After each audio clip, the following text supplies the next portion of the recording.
Fala galera! Megalomaniac é um filme da Bélgica que vai lhe proporcionar uma viagem desconfortável pelos labirintos mais sórdidos da natureza humana. Temos aqui um longa-metragem sádico, cruel, agressivo, que vai chocar, ofender, mas também vai fazer você refletir.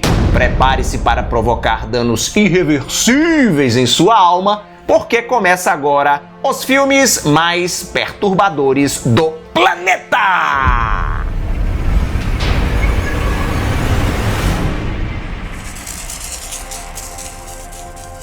Megalomaniac, embora seja uma obra de ficção, usa como ponto de partida uma história verdadeira, uma macabra história verdadeira, a do açougueiro de Moms, um serial killer que cometeu 5 assassinatos entre janeiro de 1996 e julho de 1997 na cidade belga de Moms. As vítimas, todas mulheres, foram desmembradas e enfiadas em sacos de lixo descartados à beira de estradas e rodovias. Embora, naquela época, as autoridades da Bélgica tenham se empenhado em tentar capturar o psicopata, isso não aconteceu e a identidade do criminoso permanece desconhecida até hoje. O longa-metragem parte do princípio da suposição que o açougueiro de Moms teve 2 filhos que continuaram o seu legado.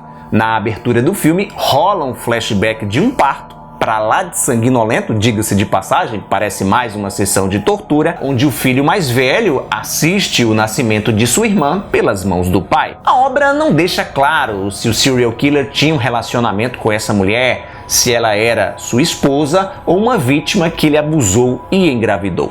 O filme volta ao presente, dando a entender que o açougueiro morreu, e somos apresentados aos seus 2 filhos já adultos, Felix e Marta, que moram juntos no mesmo casarão onde nasceram. Casarão esse que serviu de cativeiro para as vítimas do psicopata. Felix seguiu os passos do pai, se diverte caçando e estripando mulheres pela cidade, enquanto sua tímida irmã Marta trabalha como faxineira noturna em uma fábrica. Embora o Felix, por ser homem, tenha sido o escolhido para continuar o trabalho hediondo do patriarca, Marta, volta e meia, sugere que ela também pode desempenhar esse papel, algo que é desencorajado por seu irmão. Tudo o que ele mais quer é que a jovem não atrapalhe, não ofereça nenhum tipo de risco à sua identidade e tome regularmente seus remédios. A mulher, que tem sérios distúrbios mentais, apresenta sinais de esquizofrenia e transtorno bipolar, e não é pra menos, ela deve ter visto muita coisa absurda rolar dentro daquela casa, é uma bomba relógio prestes a explodir. Sem saber lidar com toda essa perturbação mental, a princípio a Marta nada faz para interromper uma série de agressões que ela passa a sofrer por parte de colegas de trabalho. À medida que a trama avança e as agressões aumentam, um terrível desejo de vingança começa a brotar dentro da moça. Não se deixe enganar por minha sinopse. Essa história é contada de maneira nada convencional. Megalomaniac possui um ritmo estranho, na falta de um adjetivo melhor para descrever. Embora seja um filme bastante violento, o diretor e roteirista Karim Ouelad usa o terror gráfico, o choque, para expor as profundezas obscuras da condição humana. A trilha sonora, que dá nos nervos, lembra bastante a trilha de Dark, aquela série alemã da Netflix sobre viagem no tempo. As sequências brutais apresentam uma estilização visual admirável. O diretor de fotografia jogou duro aqui. Alguns trechos parecem até filminhos de publicidade. Porém, esse cuidado estético só é visto nos atos violentos provocados pelo Felix e seu pai no passado. Quando se trata da Marta, a violência, os abusos que ela sofre são retratados de maneira cruel, o mais verossímil possível para provocar desconforto, e esse contraste é proposital.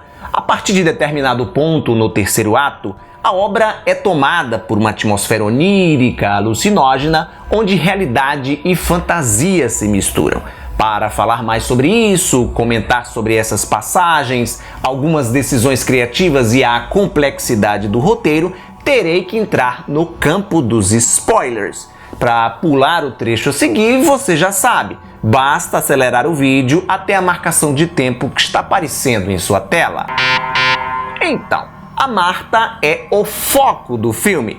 A partir do momento em que a moça passa a ser abusada sexualmente no ambiente de trabalho e guarda isso para si, o irmão percebe que ela está mais introspectiva, pergunta se está tudo bem e ela esconde o jogo. A Marta vai entrando num espiral de loucura, até porque a garota parou de tomar seus remédios. Em algum grau, por conta de um pensamento distorcido, ela se julga merecedora de todo aquele sofrimento. A Marta não possui autoestima, cresceu numa família disfuncional, testemunhou muita violência. Sem os medicamentos, ela passa a ter uma série de alucinações com criaturas demoníacas. E não só isso, ela começa a conversar com si própria. Aliás, conversar não, discutir. A outra Marta vive a depreciando e sugerindo coisas que ela normalmente não faria. Um assistente social vai até a casa visitá-la e a conversa das duas dá a entender que em algum momento do passado a Marta já surtou e está prestes a surtar novamente. A Eileen Schumacher, que interpreta a Marta, dá um show. À medida que a trama avança, a gente quase que consegue enxergar o peso cada vez maior do distúrbio mental pressionando a protagonista. E o Felix percebe isso e resolve atender um pedido da irmã. Lhe dá de presente, presente com muitas aspas, uma vítima, uma garota que ele corta a língua e mantém acorrentada. E é nas cenas entre a Marta e essa pobre mulher, transformada em animal de estimação, que a gente vê o quanto a Marta deseja não só dar e receber amor, mas também poder controlar outra pessoa, assim como fazia seu pai e assim como faz o seu irmão. Nesse processo de descoberta de um instinto materno, a Marta engravida. E isso é a gota d'água que faltava para ela tomar a decisão de se vingar dos colegas de fábrica que a maltrataram. Pede ajuda ao irmão e juntos bolam um plano para eliminar os 3 homens. Megalomaníaco é aquela pessoa com mania de grandeza. Entre os sintomas que os megalomaníacos costumam apresentar está o narcisismo e a obsessão por tornar qualquer ato grandioso fora de proporções. Segundo a psicologia, o comportamento megalomaníaco pode ser indício de transtornos mais graves, como a bipolaridade e a esquizofrenia.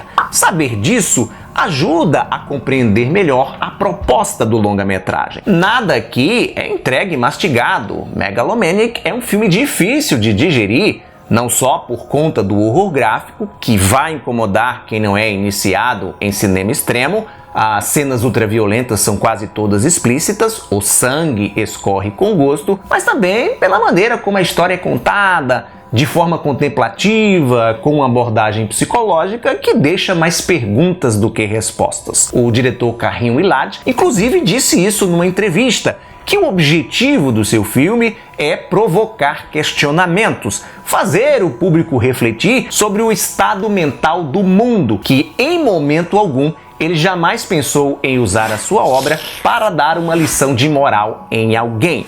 O longa-metragem, o objetivo do longa-metragem é estimular o debate. Porém, nem todo espectador vai morrer de amores pela ambiguidade narrativa e a sofisticação artística do filme. Embora seja deslumbrante de se ver, a decisão criativa afasta o público, prejudica a imersão. E quando eu digo nem todo espectador, estou me referindo ao nicho que já tem experiência com cinema extremo e filmes fora da caixinha. Ainda assim, Megalomaniac merece muito uma conferida por oferecer algo diferentão, digamos, dentro do universo dos diferentões. Obrigado por sua audiência. Lembre-se do like maroto e me seguir nas minhas outras redes sociais. Tchau e até a próxima!